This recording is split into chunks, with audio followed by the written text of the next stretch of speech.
में उपस्थित हमारे साथीगण और सामने भाइयों बहनों और मीडिया के साथ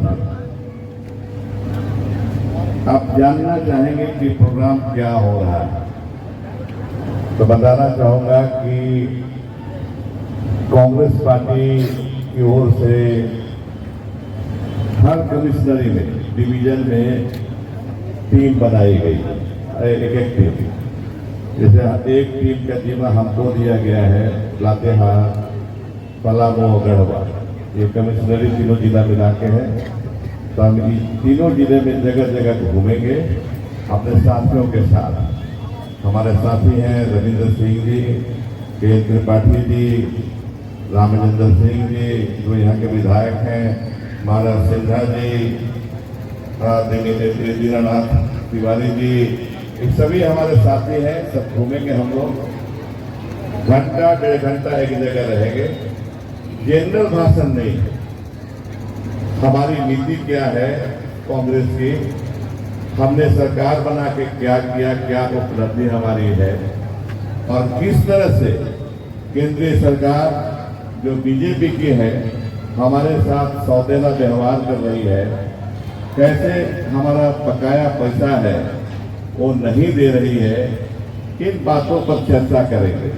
संविधान को किस तरह से खत्म कर रही है, इस पर चर्चा करेंगे।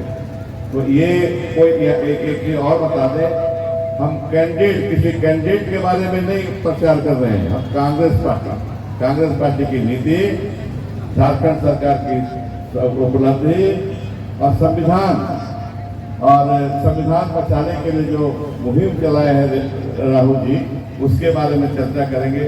और ये भी बताएंगे कि बीजेपी के यहाँ जो लोग हैं, खास करके एमपी यहाँ बराबर यहाँ वोट जीतते रहे हैं, इस बार भी बीजेपी के जीते, लेकिन क्षेत्र में काम किए कि नहीं किए, इस पर भी चर्चा करेंगे। इस चर्चा एक तरह से है ताकि आप जाने कि क्या हो रहा है देश में और राज्य में।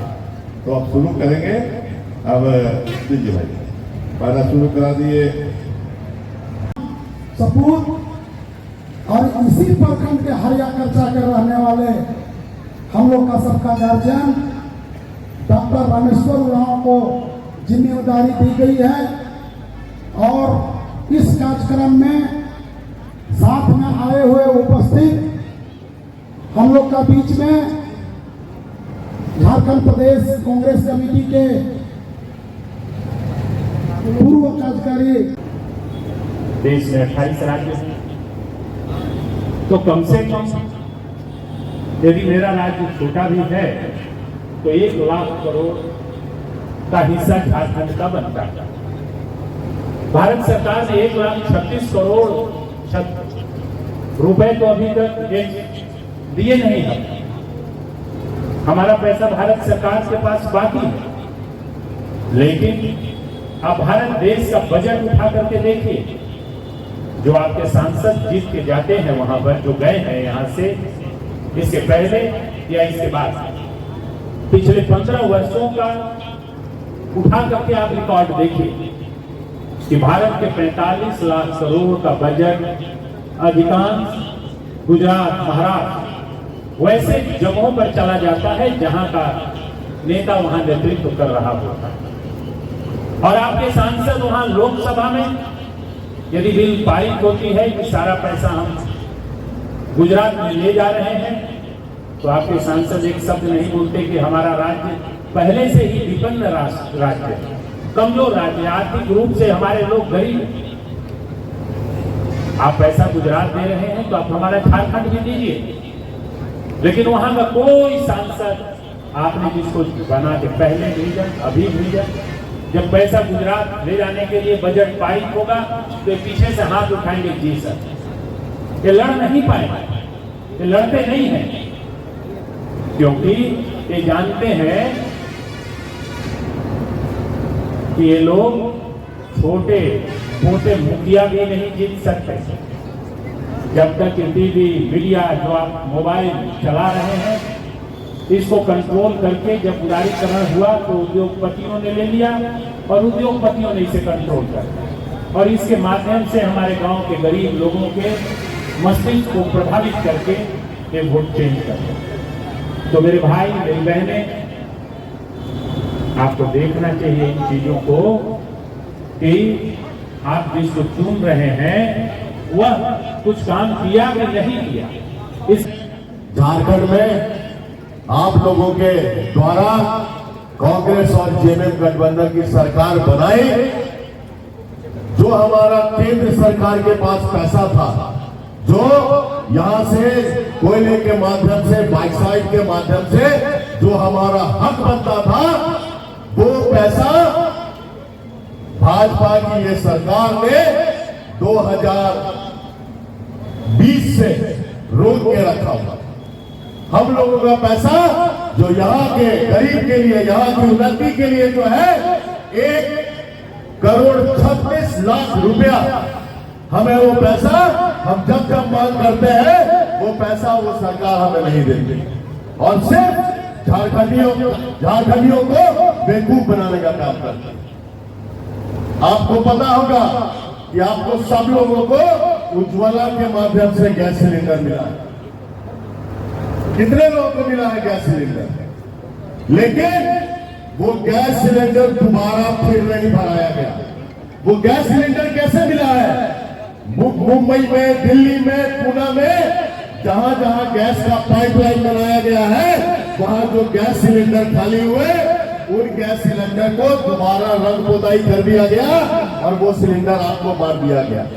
आपको लगता है कि वो सिलेंडर आपको मुफ्त में मिला है, लेकिन कभी बैंक अकाउंट उठा के देखिएगा, आपसे 1,600 रुपया लिया गया, 1,685 रुपया, और आपके खाते से 165 रुपया हर महीना कटता है। ये सरकार, ये जो बीजेपी की झूठी सरकार है, ये सिर्फ बेवकूफ बनाने का काम करती है। माल यहां से लेती है और हमको पैसा भी नहीं देती है। आपके जो ये सांसद है कभी दिखाई नहीं देते होंगे आपको। हम सबसे आपका यही आग्रह है कि जिस प्रकार आपने 2019 के चुनाव में कांग्रेस पार्टी के मदद की थी, उसी प्रकार आने वाले 2024 के चुनाव में भी कांग्रेस पार्टी को मदद करे और यहां महागठबंधन की सरकार बनाए। बहुत बहुत धन्यवाद। इस मंच पर तमाम हमारे आदरणीय नेतागण, हमारे साथियों, समय के चलते हम जल्दी कर दिए, सब लोग को हम जानते हैं। आज हम लोग जब 2019 में आपने मुझे मैंने बनाया था, तो आपने देखा था कि यहाँ का जो सड़कों का हाल था, बहुत खस्ता हाल था, लोगों को चलना मुश्किल हो गया था।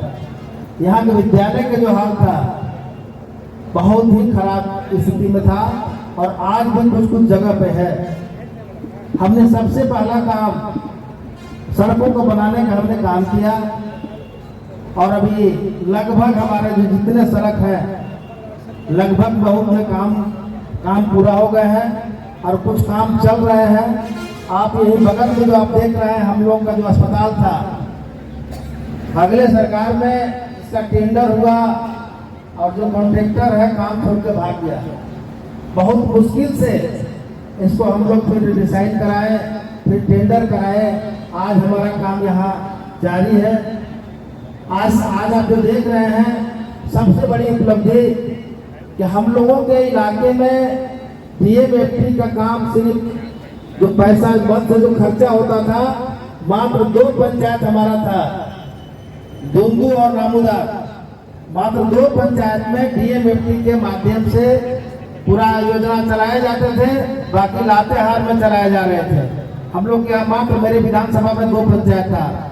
हमने अपने आदरणीय नेता रामेश्वर उरांव जी से, इस राज्य के मुख्यमंत्री हेमंत सोरेन जी से और अपने सम्मानित नेताओं से बात करके हम यहाँ आपके पूरे अपने विधानसभा क्षेत्र में डीएमएफटी का जैसे लातेहार में खर्चा होगा, हमारे यहाँ भी खर्चा होगा उसी तरह से पूरे गांव में और पूरे एक जगह में। इसलिए सबसे बड़ा हम लोगों का काम था कि हमने जो डीएमएफटी लागू नहीं था हमारे यहाँ 2 पंचायत में था, यह पूरे अपने जो हमारा विधानसभा क्षेत्र का जितना पंचायत है, जितना गांव है, सब में काम हो रहा है। सबसे पहला काम डीएमएफटी के माध्यम से हमने लिया कि जितना हमारे पास विद्यालय है, सभी विद्यालय का 4 दीवारी हम अभी बनवा रहे हैं। उसका टेंडर भी हो रहा है, काम भी हो रहा है और होने वाला है। सारा कुछ सारे पूरे विधानसभा क्षेत्र में इसको हमने करवा दिया। अभी आप यहाँ जो आप देखेंगे मनिका के जो अभी बहुत काम करना बाकी है, क्योंकि आगे जो हम लोगों के जो लोग थे, भाजपा के लोग जो यहाँ थे, उनके एमएलए एमपी थे, उन्होंने कोई उस तरह के काम नहीं किया था। पता नहीं वो क्या कर रहे थे, हमको पता नहीं चल रहा है।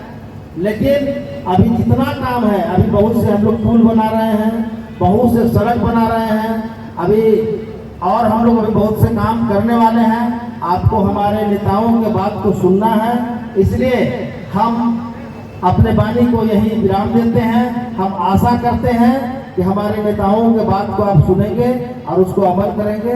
इसी बातों के साथ अपने बात को हम खत्म करते हैं। जय हिंद, जय कांग्रेस। बगमरवा नाला में चेक डैम निर्माण, बगमरवा नाला के चेक डैम निर्माण हो जाने से करीब 5000 एकड़ तक भूमि सिंचित होगी। मनका प्रखंड में मनका के सटे हुए था, पल्हा जाने में, बंदुआजा डूंगुर जाने में पड़ता है, जिसके बन जाने से ये बहुत जन उपयोगी योजना है। इसी प्रकार और सब और भी योजनाएं हैं सर, जो मनिका में हम लोग आप लोगों को अवगत कराएंगे। धन्यवाद।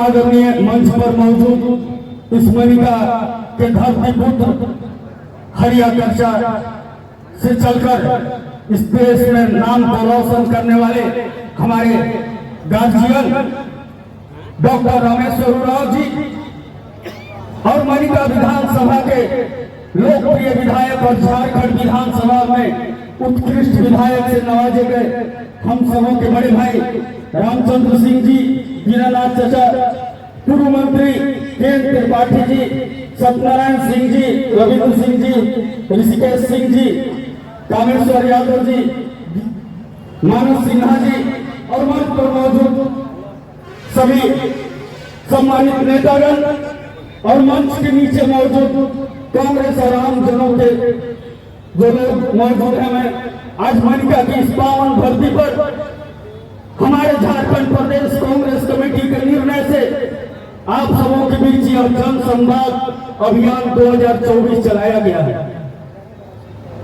जैसा कि आप जानते हैं कि यह झारखंड में हमारी गठबंधन की हेमंत सोरेन सरकार काम कर रही है और यह गठबंधन की सरकार के मुखिया हेमंत सोरेन जी हैं, लेकिन पैसों के मालिक रमेश चाचा है।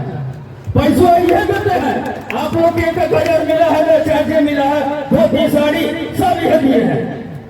पहले तो हम आप सबके बता दें कि जो धोती साड़ी, हरा कार्ड, ये सब रमेश चाचा के देते हैं। और जैसे आप जानते हैं खाता में पैसा आना जाना, उस सब पैसा का मालिक रमेश चाचा है।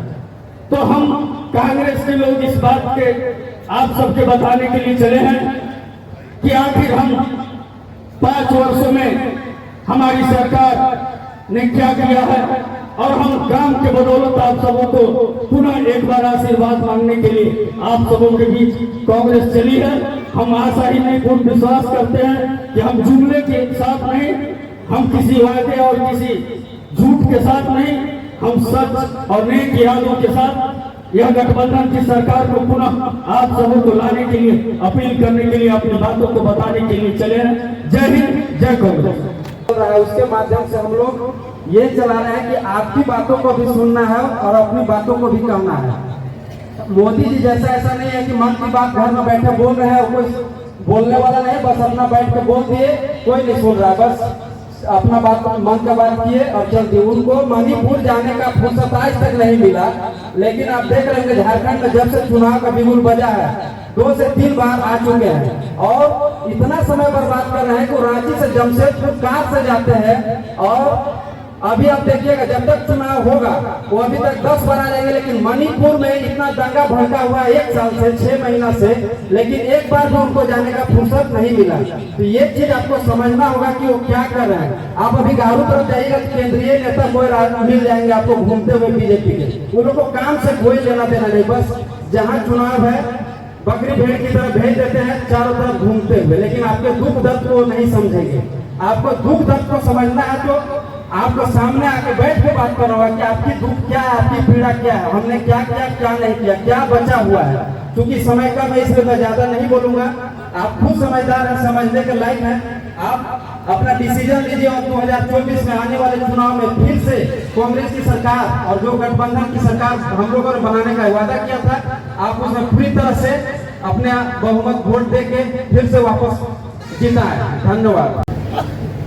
यहाँ उपस्थित केंद्र पाटिल जी, रविंद्र सिंह जी, मानव सिन्हा जी, दीनानाथ तिवारी जी, ऋषिकेश सिंह जी, सत्यनारायण सिंह जी, भीम कुमार नहीं आ पाए हैं, धनंजय तिवारी जी और सुरेंद्र पासवान जी, भारती जी और लोकल स्थानीय सभी हमारे साथीगण कांग्रेस पार्टी के सामने भाइयों और बहनों, जैसा कि हम शुरू में ही बता चुके हैं, ये पब्लिक मीटिंग नहीं कर रहे हम लोग, इसको जगह जगह अभी 4 जगह और जाना है, तो घंटा 1.5 घंटा आपसे गप करेंगे, आपसे चर्चा करेंगे। चर्चा का विषय रहेगा कि हमारी सरकार जो आज से 5 साल पहले आप चुने थे, जेएमएम कांग्रेस पार्टी और आरजेडी की सरकार बनी, तो आपको उम्मीदें बहुत थी, वो पूरा हुआ कि नहीं, उम्मीदें पूरी हुई कि नहीं, ये बताना था तो आपको हम लोग को। दूसरा ये था कि आप सुनते हैं बीजेपी के लोगों को यहाँ, इसके पहले अभी सिटिंग एमएलए हमारे रामचंद्र जी हैं, इसके पहले लगातार बीजेपी के लोग रहते रहे, शुरू में से बीजेपी के लोग रहे, बीजेपी के कोई यहाँ जीते, एमएलए जीते, फिर आपको देखना है कि उन्होंने कोई काम किया कि नहीं, दिखाई दे रहा है कि नहीं। खास करके 2 बार जो एमपी रहे, नाम नहीं लूंगा, उनको सादा कागज धरा दीजिए आप, ये भाई वाह लिखा तो का कैले रहा, 10 साल रहना तो एमपी का काम कैला है नहीं, मनका में आके का काम कैला, सादा कागज दे दीजिए तो कुछ को नहीं लिख पाए। तो ऐसे पार्टी के लोगों को क्यों चुने हम लोग, मुद्दा ये है। फिर है सेंट्रल गवर्नमेंट, 2 तरह की गवर्नमेंट यहाँ है हम लोग के साथ, संविधान के अनुसार केंद्र की सरकार और राज्य की सरकार। केंद्र की सरकार तरह तरह से टैक्स वसूलती है और राज्य को देती है, तो क्या केंद्र सरकार हमको पैसा दे रही है कि नहीं, मानव सिन्हा जी ने आपको बढ़िया से बताया, उसमें ज्यादा चर्चा नहीं करेंगे। और कॉर्पोरेशन भी नहीं, राज्य सरकार कुछ मांगती है, केंद्र की सरकार कुछ देती ही नहीं है, कुछ करती ही नहीं है, वो बराबर कहेगी डबल इंजन की सरकार। अरे भाई, देश में एक संविधान में लिखा हुआ है क्या कि डबल इंजन की सरकार होगी? डबल इंजन का मतलब होगा केंद्र में एक पार्टी की सरकार, उसी पार्टी की सरकार राज्य में भी हो, ऐसा नहीं है संविधान में। लेकिन अगर उनकी पार्टी की सरकार नहीं बनती है तो कोऑपरेट नहीं करते, कॉर्पोरेशन नहीं करते, मांगते राज्य सरकार पैसा मांगते तो देते ही नहीं है, वाजिब पैसा मांगते हैं राज्य सरकार देते नहीं है। इस पर चर्चा हो चुकी है, इस पर कुछ बोलना नहीं है। अब भाइयों बहनों, एक मुद्दा पर मैं बोलूंगा, वो है संविधान। जब देश आजाद हुआ तो हमारे स्वतंत्रता सेनानी जो भी रहे, तो बड़े बड़े लोग रहे, महात्मा गांधी जी के नेतृत्व में देश आजाद किया, पंडित जवाहरलाल नेहरू रहे, पटेल साहब रहे, मौलाना आजाद जी रहे, बहुत बड़े बड़े नेता, अम्बेडकर साहब थे। तो देश कैसे चले, इसके लिए संविधान बनाया। संविधान बनाया कि केंद्र की सरकार होगी, राज्य की सरकार होगी एक। फिर ये व्यवस्था की कि हमको अधिकार क्या होगा, हम आम जन हैं, आम नागरिक हैं, हमारा अधिकार क्या होगा, फंडामेंटल राइट्स बोलते हैं। हमारी जमीन किस तरह से बचाई जाएगी, हमें नौकरियां किस तरह से दी जाएगी। आरक्षण गरीब लोग जो हैं, दलित वर्ग के लोग, आदिवासी लोग, ओबीसी के लोग, पिछड़े वर्ग के लोग, जो पिछड़े हुए हैं, पिछड़े लोग हैं, उनको सरकारी नौकरियों में हिस्सा कैसे दिया जाएगा। क्योंकि पढ़े लिखे तो पहले से दूसरे लोग हैं, हम लोग तो आदिवासी, दलित और ओबीसी के लोग पढ़े लिखे थे नहीं, सबको नौकरी मिलना चाहिए ना। कम पढ़े तो क्या हुआ, नौकरी से गए। तो संविधान में व्यवस्था किया आरक्षण का, आदिवासी के लिए, दलित के लिए, ओबीसी के लिए व्यवस्था हुई। मुस्लिम लोगों के लिए संरक्षण की व्यवस्था हुई, मुस्लिम लोगों के लिए भी हुई। लेकिन अब देखिएगा, इसी के अनुसार अभी देश चल रहा है, संविधान के अनुसार। लेकिन पिछले इलेक्शन में क्या किया लोग, बीजेपी के लोग कहा, बड़े लोग, नाम नहीं लेंगे हम, नाम लेने से उसका मान बढ़ जाता है, तो कहा मान बढ़ाने जाएंगे मीटिंग में। आपका कहा कि अब की बार 400 पार। पूछा लोग कि भाई वह 400 पार कहेगा, इतना 272 में तो सरकार बनती है, तो 400 लेके क्या कीजिएगा। तो उधर से जवाब आया कि संविधान बदलेंगे। क्या बदलेंगे संविधान में? आरक्षण खत्म कर देंगे, हमारी व्यक्तिगत स्वतंत्रता उसको खत्म कर देंगे, खाली केंद्र सरकार रहेगी, राज्य सरकार को खत्म कर देंगे, म्यूनिसिपलिटी का खत्म कर देंगे, पंचायत को खत्म कर देंगे। क्या करेंगे आप? लेकिन लोग समझ गए, हमारे राहुल जी संविधान का किताब लेके पूरे देश में घूमे और दिखा दिखा के बोले कि 400 पार का नारा जो दे रही है बीजेपी, इस संविधान को बदलने के लिए। आज जो संविधान में आपको सुविधा है, आरक्षण की व्यवस्था है, मौलिक अधिकार है, केंद्र और राज्य की जो शक्तियां बांटी गई हैं, सबको खत्म कर देंगे, खत्म कर देंगे। बस एक ही तानाशाह बचेंगे, तानाशाही राज आ जाएगा। लोकशाही है, लोकतंत्र है। जब संविधान खत्म होगा तो क्या होगा? तानाशाह, एक आदमी जो प्रधानमंत्री बनेगा उसी का शासन होगा, कोई मुख्यमंत्री वगैरह नहीं रहेंगे, खत्म हो जाएगा। खत्म हो जाएगा तो लोग समझेगा, अरे भैया ये तो प्रधानमंत्री तानाशाह हो जाएगा कोई, तो हम कहाँ जाएंगे। आज के दिन में तो चले जाते हैं राज्य के मुख्यमंत्री के पास, हेमंत सोरेन के पास जाके मिल लेते हैं और अपना काम करा लेते हैं, तो प्रधानमंत्री दिल्ली कहां से जा पाएंगे। लोग बात को समझे। अब क्या कर दिया? वो छोटा कर दिया, बीजेपी को छोटा कर दिया। बीजेपी के नेताओं में जो चमक थी खत्म हो गई, बोली में जो बुलंदी थी वही बंद। आजकल नहीं बोलता है ज्यादा। पहले 2 बार देश में बीजेपी की सरकार थी, भारतीय जनता पार्टी की सरकार थी, उसके मुख्यमंत्री प्रधानमंत्री थे। आज बीजेपी केंद्र में बीजेपी की सरकार नहीं है, जानते हैं? जाने लगे हुआ साहब, आज के दिन में दिल्ली में बीजेपी की सरकार नहीं थे, क्या कि 272 सीट नहीं है लग बीजेपी के, 240 लाख, तब बीजेपी की सरकार खत्म। तो सरकार कैसे चलत बा? तो दोसर के सहायता से चलत बा। तब इन्हा पैसा किसे? तो आप बीजेपी के राज में थे, एनडीए के राज में। पहला तो लोग इसको छोटा कर दिए बीजेपी को, कि 400 पार की बात करते थे, 272 भी नहीं दिए। इस बात को हमको समझना है कि ये आएंगे तो फिर इसी तरह से बात करेंगे, संविधान को नष्ट करने का, खत्म करने का, बदलने का बात करेंगे। कैसे हम लोग इसको रोकें? हमारे राहुल जी, सोनिया जी, खड़गे जी ने तो इसको रोक दिया लोकसभा के इलेक्शन में। लोकसभा के इलेक्शन में इनका जो बढ़त थी, इनका जो मन बढ़ा हुआ था 10 साल से, वो खत्म हो गया। लेकिन अभी भी है कि सब राज्य में जीत करके अभी इलेक्शन चल रहा है, जम्मू कश्मीर में, हरियाणा में, महाराष्ट्र में होगा, झारखंड में भी होगा 1.5 महीना के बाद। ये चाहते हैं कि चारों राज्य में जीत जाए, फिर हमारी सरकार मजबूत हो जाएगी। मजबूत हो जाएगी तो फिर हम शुरू करेंगे साजिश संविधान को बदलने की।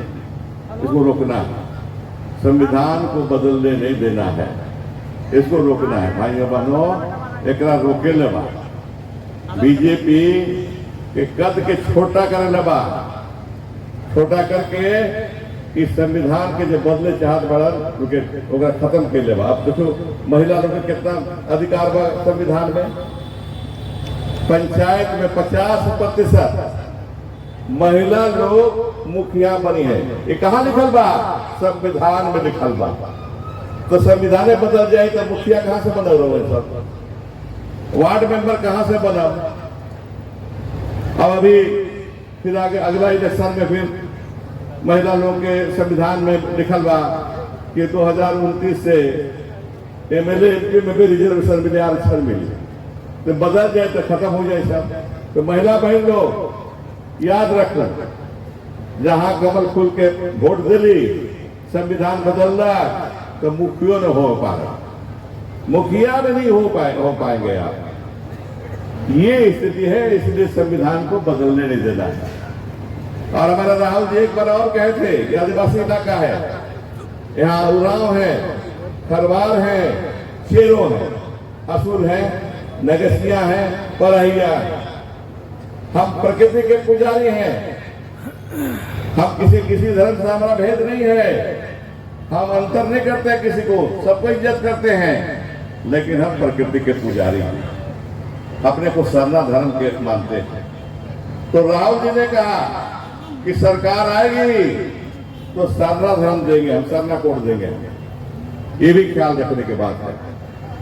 सरकार ये पार्टी को, इंडिया अलायंस जो पार्टियां हैं उसको मजबूत करेंगे। यहाँ तो कांग्रेस है, इसको मजबूत करेंगे हम, तो फिर संविधान बचेगा, सरना कोड मिलेगा।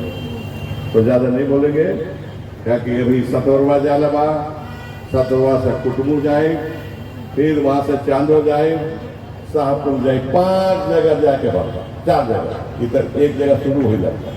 तो हमारे कानून के छुट्टी दे हूँ, रघुआ सबसे सीधे सीधे बात करे आई रही। समस्या के बारे में रामचंद्र जी बतौलन, तो ये ठीक बतौलन।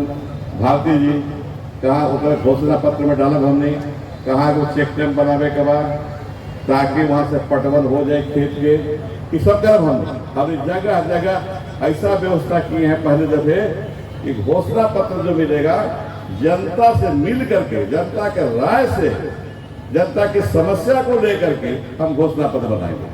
तो हम कहेंगे कि मनोज जी इसको नोट कर लीजिए, कौन नाला है, इसमें चेक डैम बनाने के बाद हम, हाँ बगबरवा डाला, तो उसको लिखेंगे घोषणा पत्र में।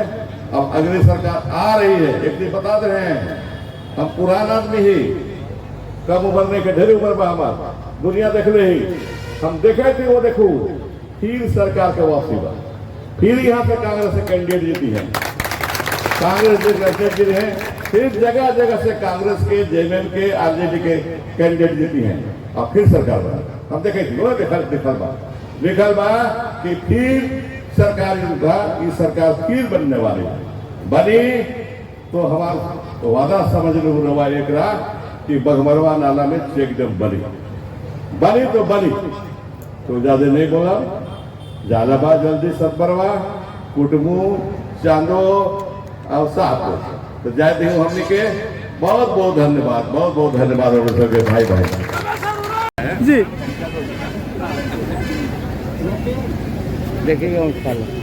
अरे यार उठा गड़बड़ा जाएगा, गड़बड़ा जाएगा, अब पैर टूटेगा तो टूटेगा नहीं। चलिए चलिए चलिए